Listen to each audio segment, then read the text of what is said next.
Hello everyone, Remo Keyboards here.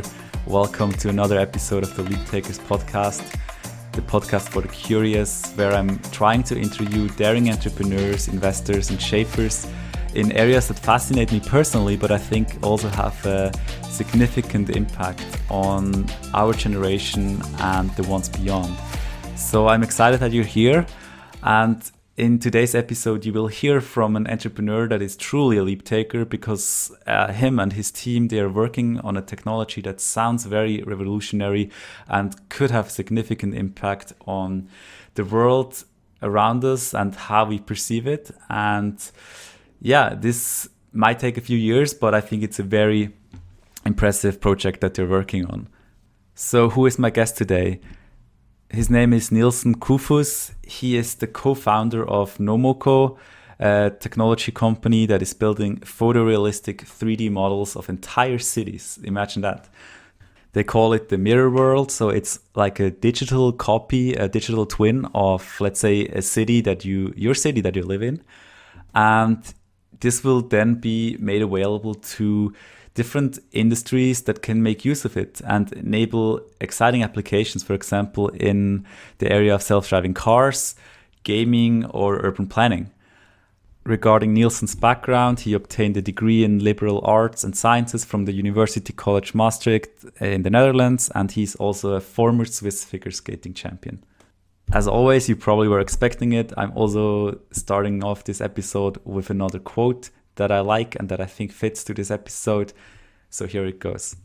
If you're always winning, you're not trying hard enough. Short and sweet. So this one is from Chris Guillebeau. Maybe you're familiar with the name. I like this quote a lot, and I think we'll also talk about it briefly in this episode. So without further ado, let's get started. Welcome, Nilson, to the Leap Takers podcast. Very great that we can record here in your offices. And welcome to the show. Thank you very much for inviting me. Yeah, so I think a great place to start would be just if you give me a quick intro in who you are, what you're building with Nomoko, and kind of just how you would introduce yourself at the cocktail party. Oh, well, at a cocktail party very differently. No, I'm Nilson, one of the co-founders of Nomoko, started a company. I think today is actually our 4-year anniversary. Wow, yes, congrats. It's completely amazing. So this is a coincidence. We completely or didn't plan anything. So this is what we kind of fucked it up. We have our minds elsewhere. No, how would I introduce myself? I think there is two different questions. I think how I introduce myself today is, I think I very strongly connect with the badge of being an entrepreneur. I think this is what my job description is. I think this is what I am. This is who I am. And I really see it as a job. I think there's other jobs. I think it's just something that you build companies. This is just my responsibility now. This is what I feel comfortable with. And that's what I hope I will be blessed to be doing the rest of my life. Who I am in a larger context, I'm a father, very happily since a couple of months. Congratulations. Thank you. Best thing so far. So that completely changed my life. In a positive way. And apart from that, I was an athlete for 14 years. So I did figure skating, was once national champion. I think I'm someone who likes to think about the future and kind of lives 3 years down that path. I think this is who I am. I think I'm someone who is very optimistic till the last fiber of my bone. I think this is a very good, or I think is an important first step of being an entrepreneur. I think if you're not optimistic all the way, you will crumble of all the obstacles you're gonna face, no matter what you do, no matter how successful you are. And apart from that, I think I try to be very open and down to earth, and at the same time I'm very visionary. So that's, I think, a strange combo to have. I think I try to be I don't know if to say the humanistic is the right word, but give leadership a very human touch. On the one hand, I think, and on the other hand, still be very goal-oriented. I think this is also something which is a difficult mix to combine. And I think this is something which, throughout my life, has been a constant. That on the one hand, I studied mathematics. I'm very analytical, and on the other hand, I did a very creative sport with figure skating. So I also have that part in me. So I'm kind of this I think one of the not that many people on the planet which have both sides kind of in me, and sometimes they're contradicting and sometimes they're synergetically, and that's what I have to navigate myself. You mentioned you were like an entrepreneur through and through, and how did you discover that you're so interested in starting your own venture? Was there a specific time or experience that kind of led you down this path? Yeah, there was a very particular moment. I still remember it extremely well. It was part of my studies. I studied in Maastricht at the University College there. A very good program, by the way, if you want to become a future entrepreneur, because we could choose from roughly 200 courses completely freely. So I was basically doing whatever I want in terms of that boundary of those 200 courses. That helps me now a lot. And Maastricht had, at the time, I hope they still have it, the Maastricht Week of Entrepreneurship, which was part of the global entrepreneurship week.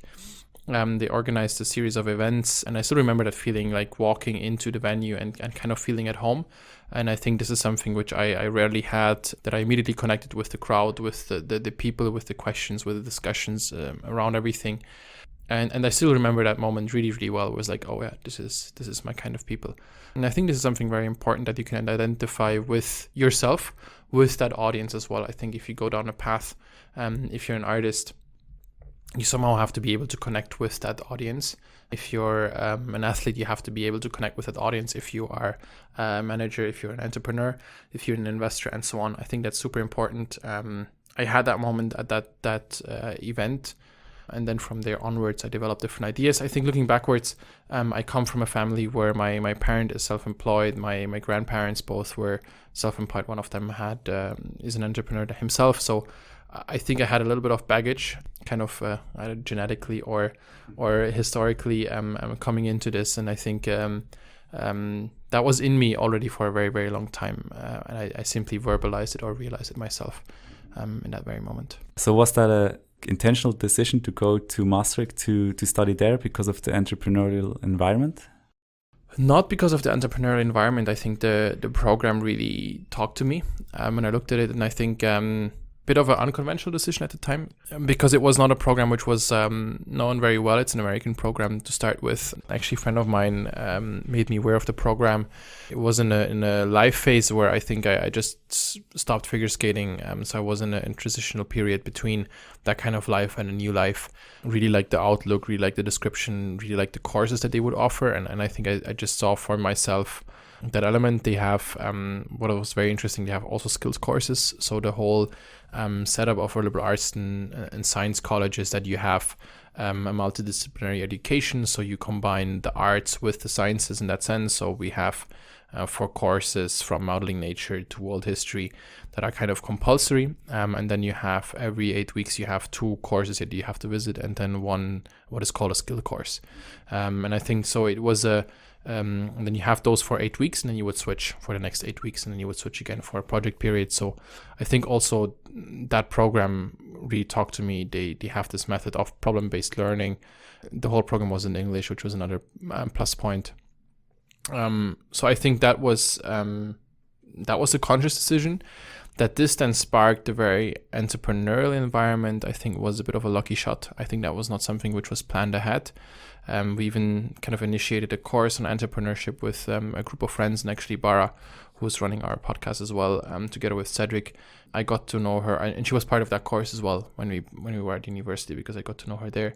Yeah, and the other 2 people, part of the course, also started their own companies afterwards. So somehow I slipped into like in kind of a very, very small ecosystem. And I think Maastricht has 14,000 students and maybe, 40,000 people living there, something like this. Don't quote me on this. But so I was also very lucky to be in that very kind of close, like, yeah, I mean, it's a village, right? It's not like Berlin. So you're not naturally exposed to it. So on that part, I was very lucky. Cool. And I mean, you said some of your friends also started companies afterwards. So there must have been something about the place inspiring people to venture out and do their own thing. Maybe just to get the background right, where were you based before you moved to Maastricht? Yes, I was. I'm born and raised here in Zurich. So this is where I started. This is where I went to ETH as well. Lived abroad for skating. So was not all the time here, and then basically came back to Zurich, and then made a conscious decision to move to Maastricht. I think it was also part of the journey at the time to say I want to live somewhere else. I want to be away from home and experience that living on yourself. I think that was an important part as well, and I think that's something which also triggers that entrepreneurial mindset, that you have to get out of your comfort zone, you have to be on your own feet and all of that. I think especially with that particular university, and I think this is why the American system in that front works so well, is because everyone is moving away from home. So there's very, very few people which actually come from Maastricht and study there. So everyone is moving away from home, and they have to make new friends, and they have to network, and they have to really open up themselves. Otherwise they just stay alone for the next 3 years. And I think this is something which comes along when you switch places when you study, that really helps you as an entrepreneur later on, because you're going to be thrown into situations over and over again where you basically have to start from scratch, from zero, build a network, find people to connect with. And I think that's a super important skill that you learn with such a move. Yeah, that's very valuable, and I fully agree with that. I mean, most entrepreneurs I've met personally, they lived abroad, they studied abroad, they did an exchange, or just something that opened up their mind and also gave them different perspectives. So yeah, I think that's very true. Could you tell me about then the next steps? So you started Nomoko, and what is the company, and what are you trying to build, or what are you working on? So as a company, we want to be the provider for the infrastructure for the fourth industrial revolution. And that sounds like super abstract now. On a more concrete level, that basically means you want to build a complete three-dimensional environment, a complete digital replica of the world around us, that then machines can interact with that in a seamless way. We have that notion that we want to make the world machine readable. Why is this now at the core of the fourth industrial revolution? Is that basically the hypothesis is that the digital and the physical world, they start to merge together.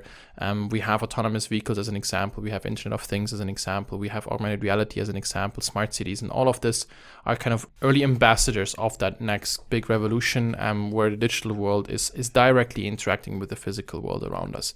And I think this is a complete mental shift where suddenly you don't have to consume your digital content on a device, on a screen, but it basically is wherever you are. It's wherever we are in the world. An autonomous vehicle, they have to make decisions based on the world around them, completely on themselves. So at that very moment, a computer system is not interacting with the screen anymore, but a computer system is interacting with the physical world around us directly and autonomously. And for that to happen, that notion of having a machine-readable world is the basis, is that infrastructure. And we took the path to say, if we digitalize the world as it is, as close as possible, then we basically can provide that machine-readable interface to the world. I think we took it a couple of steps further, where we said in the end that's such a large ecosystem, and there's this notion of the mirror world, which is actually that digital replica, and we need to make it possible for anyone to utilize that mirror world in order to build an application on top.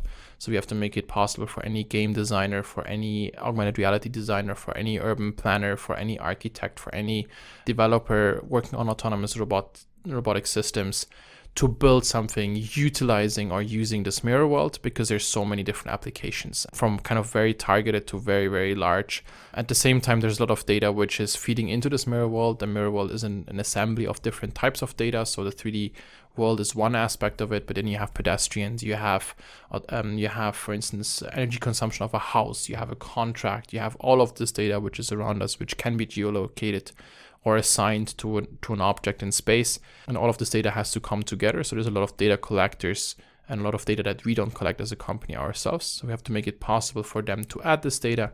And then we have to, as a company, provide that base layer, which today is a 3D model, and then the data infrastructure to make everything into one cohesive piece. And of course, within that ecosystem, you have the notion of an app store for those mirror world applications, and you have that notion of a marketplace for data to come. And our job is to make this one cohesive piece and enable the ecosystem to utilize this as a kind of infrastructure to build their businesses around it. This sounds like a very futuristic and bold project to undertake. And how did you get the idea first, maybe? And then what were your first actionable steps that you took to founding the company? So the idea originated actually from my studies. I think it was a time where volumetric capturing was becoming a thing. Volumetric capturing, for those who are not familiar with the term, is basically a camera is recording 2D space, right? So that was the first step, that you could basically make a snapshot of a three-dimensional world in a 2D plane, and then you would have a 2D photo you can print out. Volumetric capture is actually the process of capturing a three-dimensional space in the first place. And I think this as a term started to really pop up 5-6 years ago, with different techniques, different technologies involved in that. And then I think that was a sparking point to say, wow, if you could do this, I mean, imagine then the whole holodeck from would be possible. The whole notion of augmented reality would be possible. And then you start to realize, well, that also would mean that suddenly the world is represented as an inventory. So at that moment, you actually make it accessible to machines, and they can crawl this inventory, you can search it, you can utilize it for different purposes. So then you start to realize what would happen if this on a global scale would happen, and then you maybe realize why Google started Google Earth in the first place, but never got to that point. And then you start to really get into it. So this is how everything started, from the notion of how can you create like very large 3D spaces. We ourselves then developed the camera as a starting point, because we realized we need to have more resolution or more level of detail than what is currently available. When you look at models from Google Earth, they're simply not detailed enough in order to be that infrastructure. And that was then another starting point where we started our technical development. From a company that was, I think technical development was only a second step. The first step was for myself to say, where do I want to start a company? And then the second, and the related question, with whom? The where question, Maastricht was out of the picture because there was not enough technical talent. And I think it's not the place to grow such a company and such an ambitious goal out of it. Looked at Berlin, looked at London, looked at Zurich. In the end, the decision fall back to Zurich for two major reasons. We have ETH here with, I think, 3 of the most renowned computer vision labs worldwide.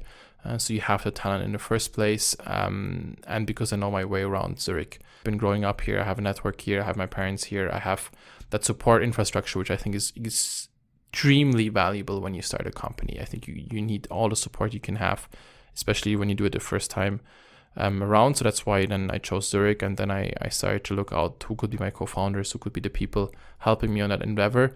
And then with Kevin and Vincent, we sat together and actually decided to start a company. We said, can we actually find the talent here? And that was one of the first questions we raised ourselves. And then the moment we actually had the first work contract signed by people, that was the moment when we decided to incorporate the company.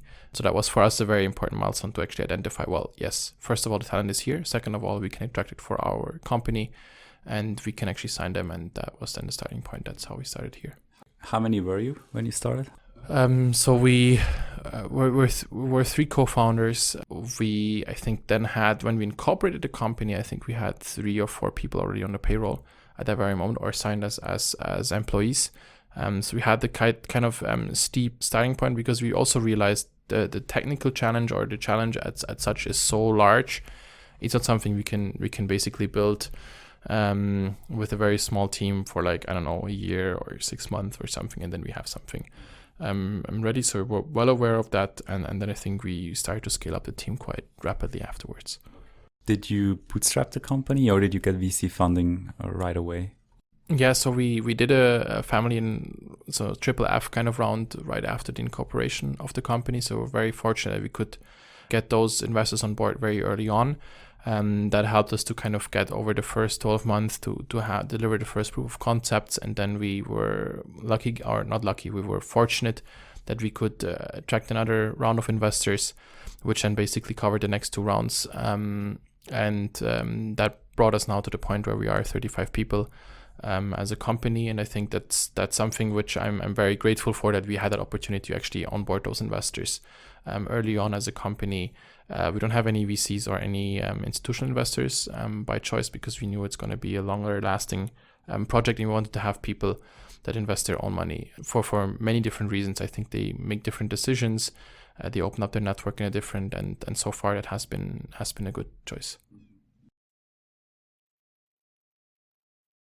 Maybe a question more related to how you build your product. So I think you mentioned you have your own recording. 4 hours later. Maybe I think what I what I want to get at is, as another founder, I think you're either building a software or some service, or then you manufacture a physical product. And so for you, it sounds like with manufacturing these cameras, this is a big undertaking, and you need talent, you need to know how you manufacture that. Without getting into all the details, are there any takeaways you would take from your learning or from your experience there with actually manufacturing a product like that? I think I want to bring this on a more broader perspective, because I think we have a very, very specific case for us, but I want to bring this on a broader perspective that we can have potentially learning for others. I think we're one of those companies which, and I think this is something which is quite common, where hardware is an enabling piece, and that puts additional kind of constraints on the development.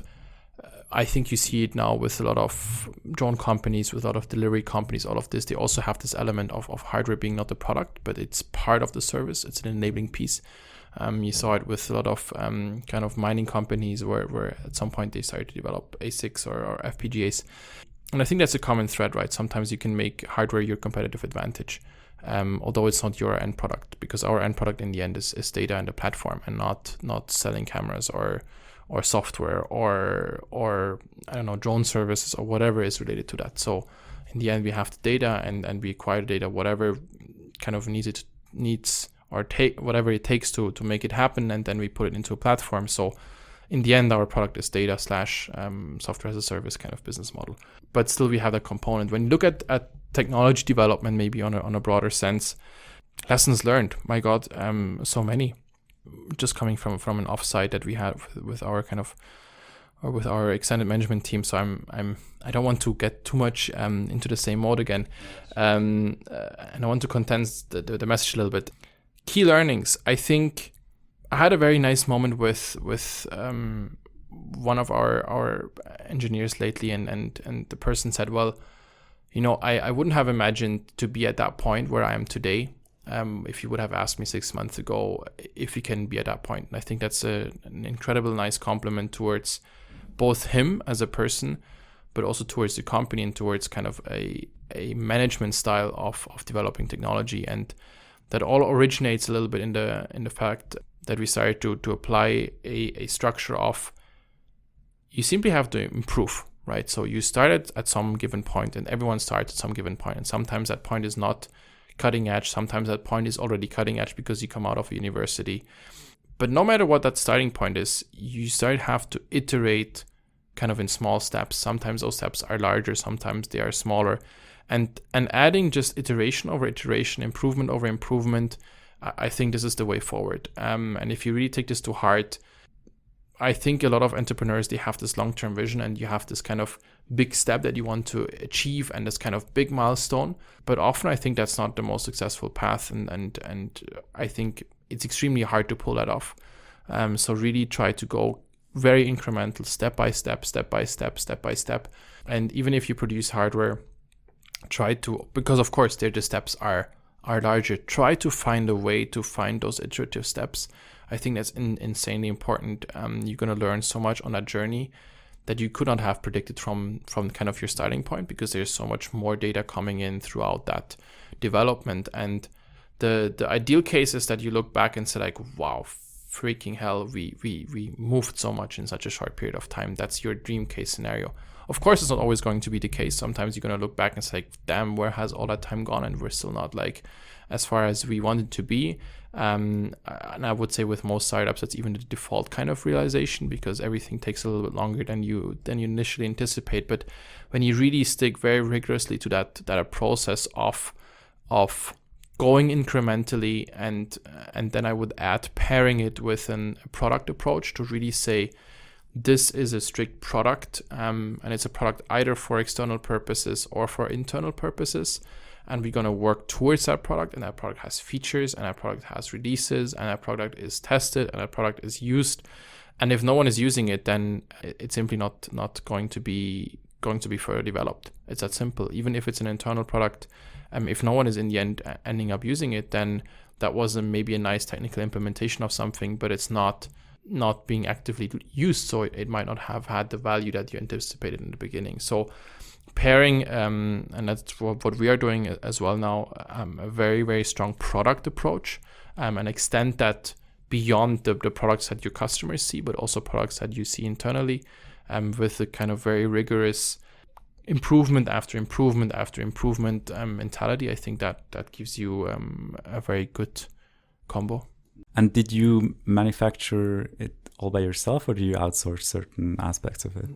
Yeah, we chose to outsource certain, I think especially manufacturing. I think the Asian countries are just insanely good at this. And I don't want to get too deep into the topic, but I met a colleague who is doing a robotic system, and they have one of their prototyping, and I think they're very small companies, so they have one of their prototyping offices in Shenzhen for the single reason that they can get much faster access to components, much shorter duration times.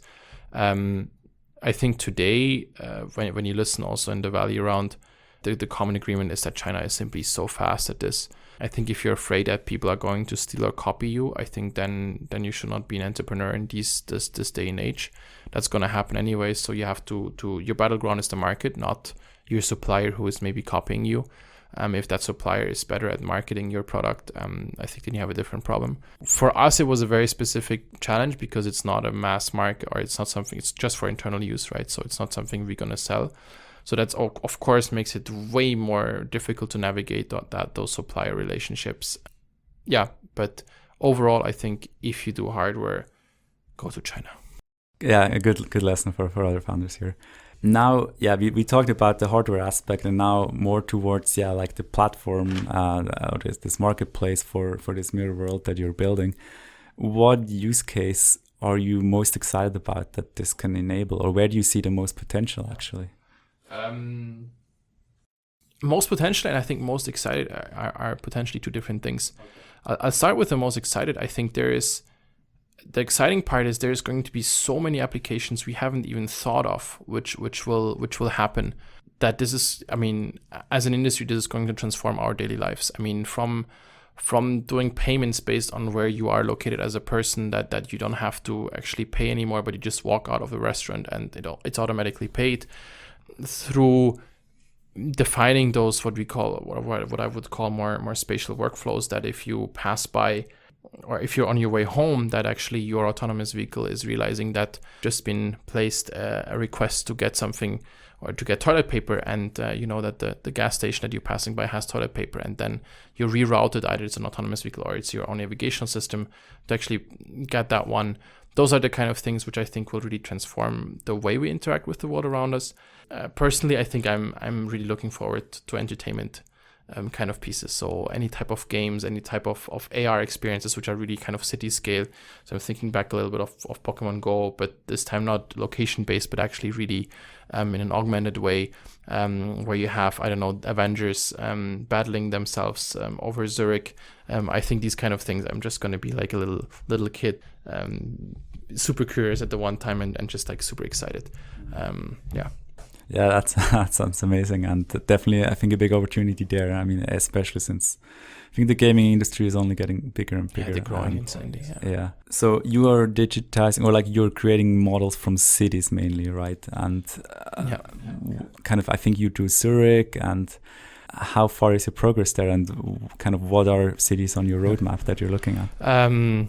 Yeah, exactly. So we made a choice to focus on cities specifically because I think they're the hub where a lot of things are coming together, from, of course, people to economic activity to innovation to companies. So these are the hubs of, I think, the modern world. So that's why we started there, because we have, as a company, the core cost is basically the acquisition of the data. And today we believe that if you compare it to, for instance, acquiring the data of a mountain, probably acquiring the data of Manhattan is more valuable on a global scheme. So that's why we chose cities. The cities currently in the pipeline is Zurich and Zug, for very pragmatic reasons, because they're around the corner. They're our home base. We've already mapped large parts of it and are releasing it to our beta clients First part is already released. Second part is released from today, 10 days. So that's going to be when the podcast releases. It's always already going to be released. Are increasing our beta testers from 10 to 45 within that kind of second batch. So this is the progress on that side, and then afterwards we're basically looking to expand into international cities next to Swiss cities. I think then it's a question of just acquiring as many cities as fast as possible. This is the very kind of simplified strategic plan for us as a company. And how do I have to imagine this? Like, are there these drones just flying over the city, slowly recording and creating these 3D models, or what's the best that a listener can imagine how it works?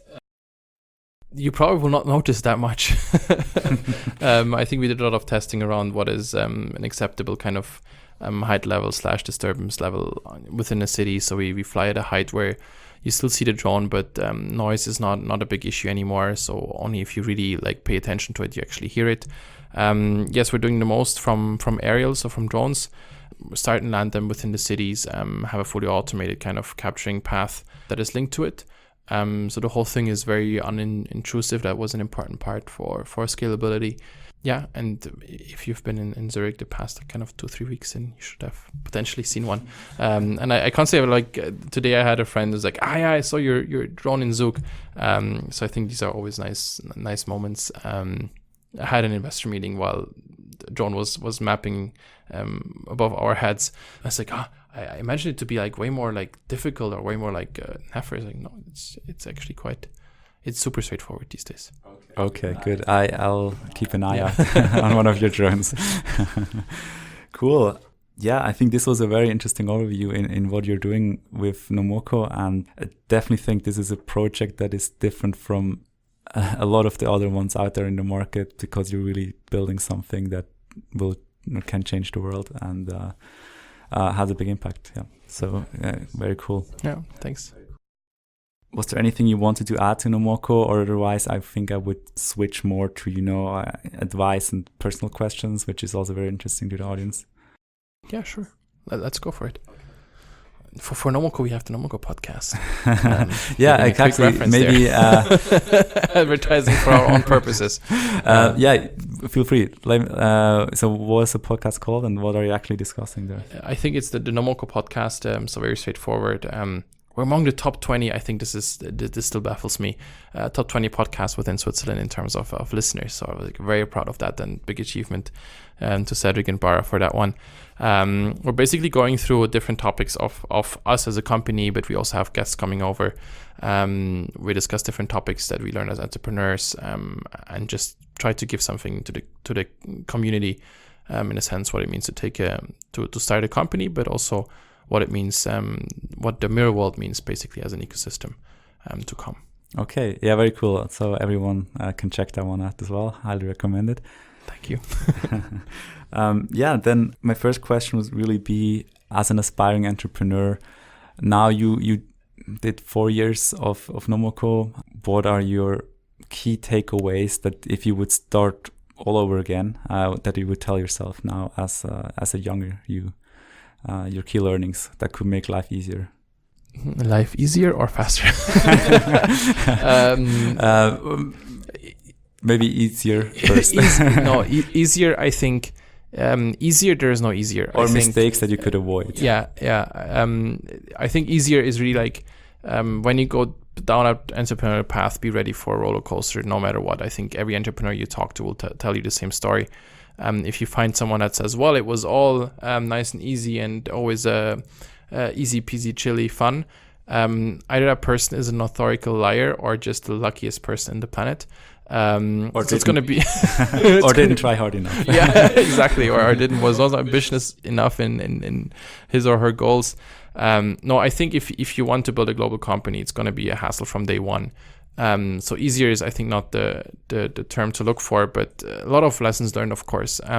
I think some of them you have to do yourself, otherwise you don't learn them. It's called experience for a reason and not knowledge. So I think that experience is something which is important, and sometimes those mistakes have to hurt. I think a lot of times I think your surrounding maybe ask you questions which you find are annoying. But then looking backwards, they were actually not that annoying. They come from that experience, and sometimes it's hard as a fresh entrepreneur to take those questions on. So I always advise, and that's what I see the most difficult part when you advise also young entrepreneurs is to get that experience across, right? I think that's something which is insanely hard because sometimes you have to just live those moments. Key learnings, to be more specific, I think one important aspect that I learned is the operational / management part of a company. We introduced something that's called a PMO, Project Management Office. And those are, I think, tools and functions which are insanely helpful in order to steer the company. And I think at some point I made the analogy that if you want to steer a company, you need to have a couple of things at your hand. You need to have a steering wheel. That's the first part, right? If you don't have a steering wheel, you cannot go. You need to have a goal where you want to end up. You need to have kind of an endpoint. You need to have a map, and you need to have a path plan, kind of, right? So only when you have those 4 elements, you can actually successfully steer a company. And I would say many startups, they might have an endpoint.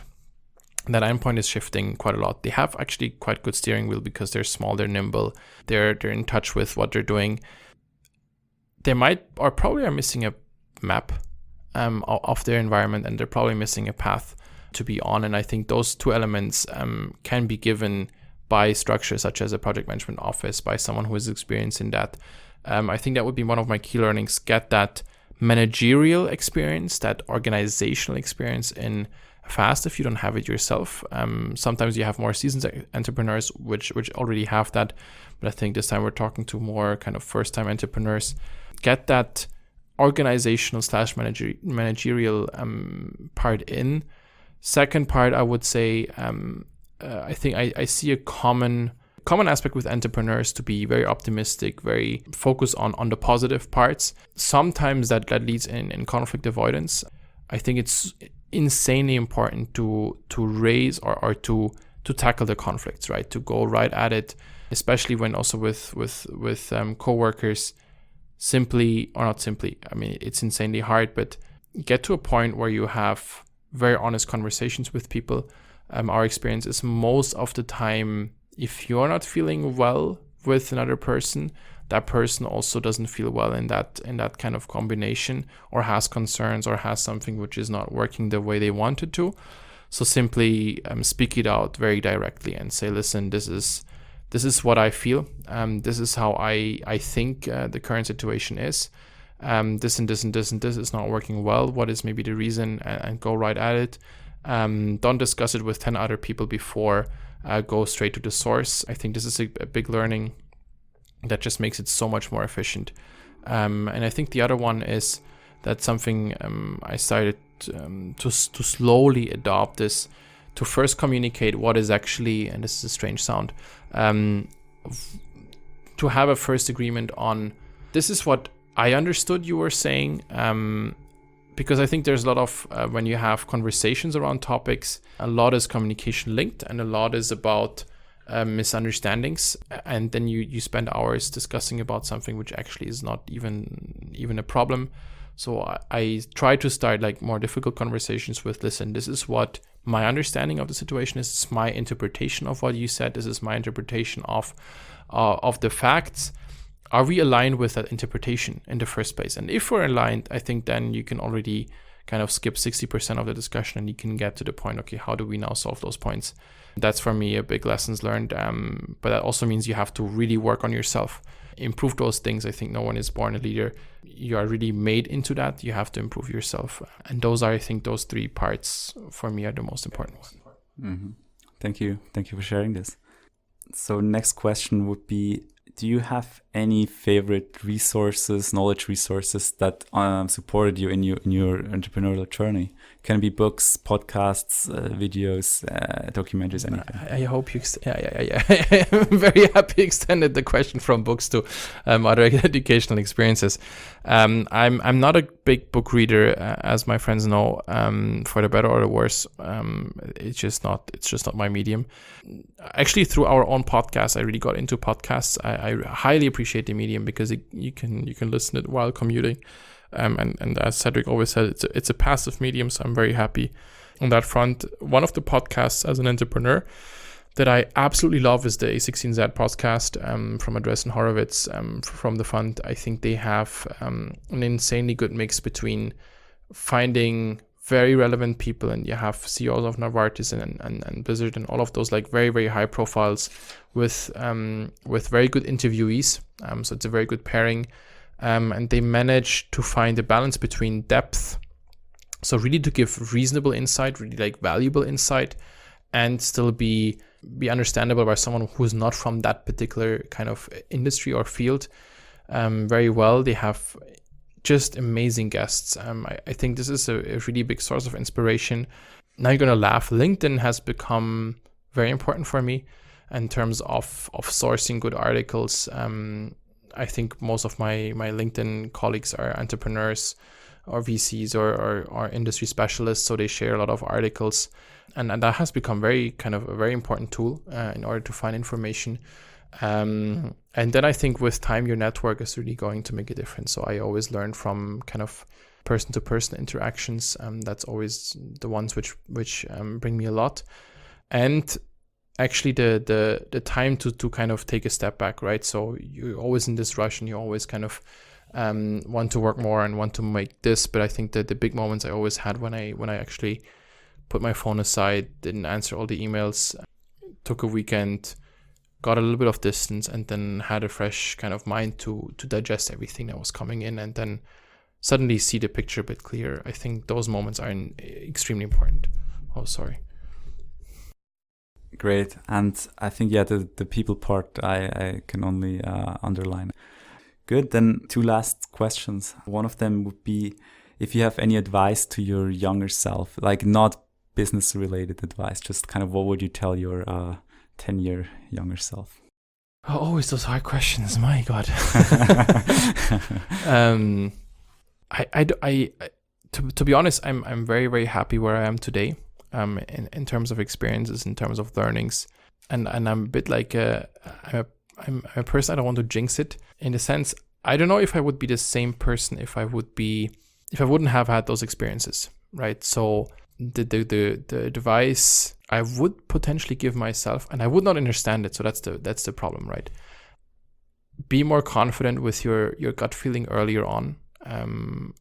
I think there were so many situations where it was like my stomach kind of told me this is how it's going to play out, and somehow I didn't follow through.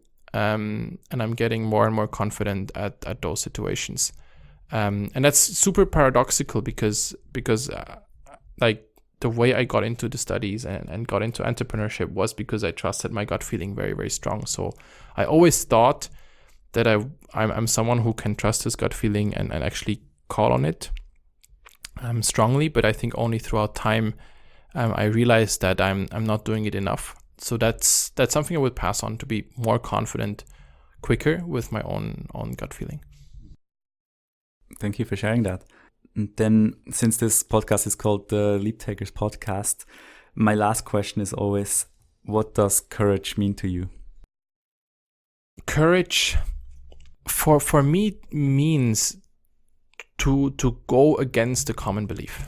And I think what we underestimate, or the reason why I think this is courage, because that means you're basically exposing yourself to be ridiculed, right? And I think that's the most scary part in a society or any type of society. So if you go against the common belief, and I'm not saying it's always good to go against the common belief, sometimes it's also very important to go with it.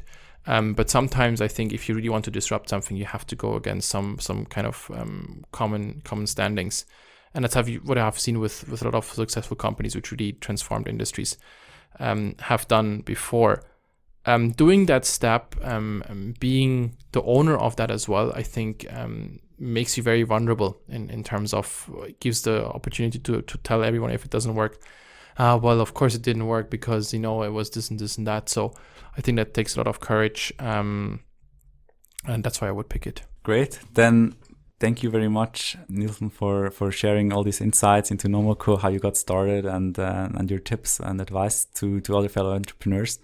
So lastly, kind of where can people find more about you or about Nomoko if they're interested? Our website is still very sparsely filled with information because we're still in sort of stealth mode. There's going to be a lot of movement on that front. I think we're going to have a lot of movement on our LinkedIn page as well. On my personal LinkedIn profile as well, I'm going to be sharing a lot of information over the next couple of months. I started to become very active on Instagram because we have a visual topic, so that's very kind of it's very nice to share stuff there. I'm everywhere with my personal name, so just my official name, Nilson Kufus as a name.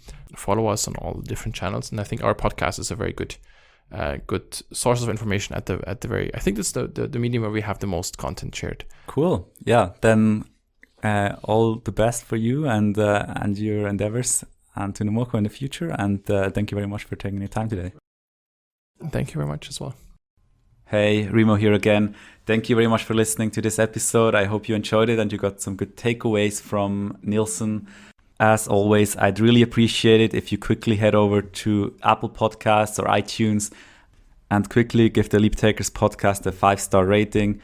This tremendously helps me to get higher in the rankings, and it only takes a few seconds. So that would be great. You will be rewarded with great future guests and my eternal thanks to you. Apart from that, you can find me on leaptakers.com as well as on all channels like Twitter under the handle The Remo Keyboards, as well as on Instagram. Just type in my name as well. It should pop right up. For feedback or suggestions for future guests, or if you just want to say hi, you can find the contact form as well on the website, and I'd be happy to hear from you. Thanks again for listening, and until next time, bye-bye.